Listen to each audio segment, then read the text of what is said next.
Welcome to Asynt. My name's Martin Fordham, and today I'd like to tell you about a couple of improvements you can make to your synthesis setup in the fume hood.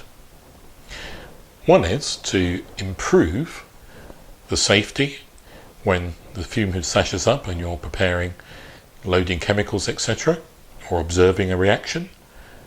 And the other is to, in the case of a parallel synthesis setup, ensure that you get perfectly homogeneous refluxing in each of your round bottom flasks or tubes by reducing the airflow from the fume hood.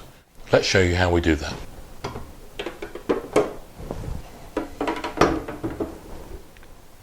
Let me introduce our compact laboratory safety shields. So let's start by saying these are not a blast shield. They do not protect from an explosion, but they are made of polycarbonate, which is an extremely durable material.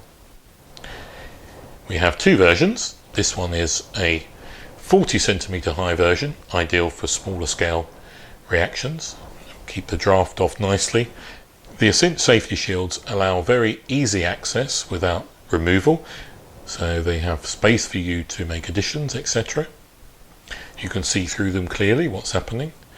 And in the case of doing parallel chemistry, they keep the draft from the front of the fume hood away from the flasks or tubes, making sure that you get even heating to every reaction position.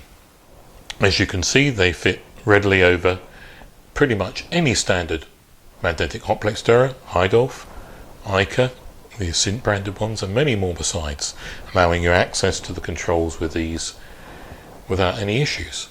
And they easily just lift off, so there's no attachment or permanent housing needed. In the description below there's a link so you can find out more, or send us a message to inquiries@asynt.com.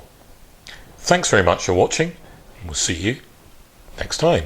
Bye bye.